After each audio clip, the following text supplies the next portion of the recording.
Halo, kali ini gue akan ngebahas apa yang gue suka dan gue nggak suka dari Hyundai Stargazer tahun 2023. Yang ini grade-nya grade prime, jadi grade yang paling tinggi. Jadi umurnya juga baru sekitar 1,5 tahun, jadi umurnya tahun 2023. Ya, belum sampai 2 tahun lah intinya. Oke, jadi gue akan ceritain apa yang gue suka dan gue nggak suka dari mobil ini. Pertama yang gue suka adalah mobil ini irit, dan iritnya menurut gue luar biasa. Kalau dibandingin dengan Accord gue, mobil ini jauh lebih irit. Untuk dalam kota itu bisa 1:12, 1:13 merem. Maksudnya nggak perlu irit-irit banget, maksudnya kita nggak perlu sekolahin kaki kita itu seperti pakai Accord gua. Jadi kita masih ngebejek-bejek aja, itu masih bisa 1:12, 1:13. Jadi mobil ini irit banget. Apalagi kalau keluar kota. Kalau keluar kota itu 1:18, 1:19, bahkan 1:20 akan tercapai dengan gampang. Ya, seperti yang gue bilang tadi, kita kebut-kebutan sedikit, bensinnya masih menurut gue irit. Padahal kata yang punya, bensinnya ini pakai Pertalite loh. Jadi bukan Pertamax. Coba bayangin kalau pakai Pertamax seharusnya bisa lebih irit lagi. Oke, itu yang gue suka yang pertama dari mobil ini. Yang kedua yang gue suka, mobil ini sebenarnya cukup canggih. Begini, display apa untuk dashboard itu semua sudah LCD. Jadi nggak ada lagi cerita-cerita pakai jarum lah, pakai ini itulah, semuanya LCD. Jadi membuat mobil ini terkesan modern dan terkesan mahal.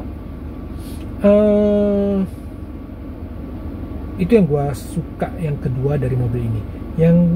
Satu lagi untuk mengenai mobil ini, seperti tadi gue bilang cukup canggih. Mobil ini sebenarnya juga dilengkapi sama tombol-tombol SOS segala macam, yang kalau katanya kalau kita pencet itu akan terhubung dengan Hyundai, terhubung dengan service centernya Hyundai.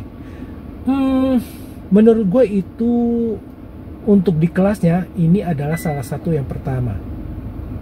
Ini adalah salah satu yang pertama, yang bahkan gua rasa sampai Honda Accord yang paling baru pun nggak ada yang namanya apa SOS seperti ini. Ya, itu yang kedua. Yang ketiga yang gue suka dari mobil ini adalah mobil ini luas. Jadi kalau kita duduk di bangku belakang, row kedua maupun row ketiga, itu legroomnya masih lebar. Headroomnya juga masih lebar. Jadi untuk perjalanan jauh gak akan ada masalah. Dan yang terakhir yang gue suka dari mobil ini, meskipun mobil ini 7-seater, kalau terisi penuh semua, itu di belakang masih bisa taruh barang. Jadi kan ada tuh mobil-mobil LMPV yang kalau seandainya full semua diisi orang, itu bangku paling belakang itu udah nggak bisa buat muat barang. Tapi yang ini masih bisa muat barang. Bahkan katanya ada tempat penyimpanan di bawah lantai untuk yang di row paling belakang. Itu yang gue suka dari mobil ini. Sekarang giliran yang gue nggak suka dari mobil ini. Pertama adalah dashboardnya. Tadi gue bilang gue suka sama mobil ini karena terlihat canggih, karena semuanya sudah LCD. Tapi jeleknya adalah desain dashboardnya itu bener-bener jelek, kasar banget kayaknya. Ya, ini sebenarnya sudah diperbaiki di Hyundai Stargazer yang sesudah facelift. Jadi sebenarnya sudah diperbaiki. Tapi untuk yang tahun ini kebetulan masih belum ganti modelnya, model dashboardnya jadi masih seperti ini. Oke, itu yang gue nggak suka pertama dari mobil ini. Kedua yang gue nggak suka dari mobil ini, oh ya, satu hal sebelum gue lupa, gue suka mobil ini. Satu hal yang gue suka, mobil ini sudah start stop engine, jadi kita tinggal pencet tombol, dia akan nyala sendiri. Jadi ada satu hal lagi yang gue suka ya, itu adalah start stop engine. Dan yang gue sukanya, start stop engine-nya itu terhubung dengan kaca spion. Jadi begitu kita pencet unlock, dia akan kebuka kaca spionnya. Begitu kita pencet lock, dia akan ketutup sendiri kaca spionnya. Dan itu bahkan kayaknya di sampai Accord yang paling baru pun nggak ada seperti itu. Oke. Sorry, itu intermezzo doang ya, tambahan yang gue suka. Oke, kita balik lagi ke yang gue nggak suka dari mobil ini. Gue nggak suka kedua dari mobil ini adalah, menurut gue mobil ini terutama di setir, tombol-tombolnya itu semua udah mengelupas warnanya, catnya sudah mengelupas. Gue padahal bingung, masa mobil ini baru 1,5 tahun,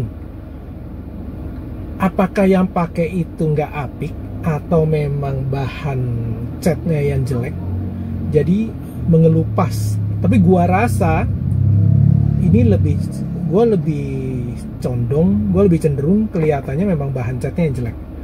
Coba bayangin kalau seandainya sampai terkelupas semua, itu bener-bener jelek banget, bener-bener jelek banget hasilnya. Oke, itu kedua yang gue gak suka. Ketiga yang gue gak suka adalah mobil ini pakai Matic CVT. Gue tahu sih semua mobil sekarang pakai CVT, bahkan Avanza pun pakai CVT. Tapi gue sendiri bukan penggemar CVT, jadi mungkin agak subjektif ya. Tapi yang jelas gue nggak suka CVT. Jadi gue pasti akan bilang bahwa CVT itu gue nggak suka lah, intinya lah. Bukan karena orang bilang bahwa CVT itu kita nggak ada feel-nya saat ganti gigi, tapi gue pribadi sih bukan masalah itu ya. Gue pribadi, CVT itu yang gue takut itu adalah satu, CVT itu rentan rusak. Itu yang paling penting. CVT itu rentan rusak. Kedua, harganya kalau rusak itu mahal. Jadi menurut gue nggak cocok lah menurut gue kalau pakai CVT. Itu bagi gue pribadi ya. Gue nggak tahu kalau bagi orang lain. Oke, itu menurut gue yang gue nggak suka. Itu adalah 3 hal yang gue nggak suka dari Stargazer ini. Oke, so far begitu aja. Perjalanan jauhnya lalu berseru. 40 hari lagi. Bahkan bisa nyala sendiri audionya, luar biasa. Oke, so far begitu aja ya yang gue mau infokan. Semoga bisa ngebantu orang yang pengen pakai Stargazer, orang yang pengen beli Stargazer. Kalau ada pertanyaan atau ada komentar, silahkan ke kolom komentar supaya kita bisa sama-sama belajar dan sama-sama cari ilmu dari sini. Oke? See you guys.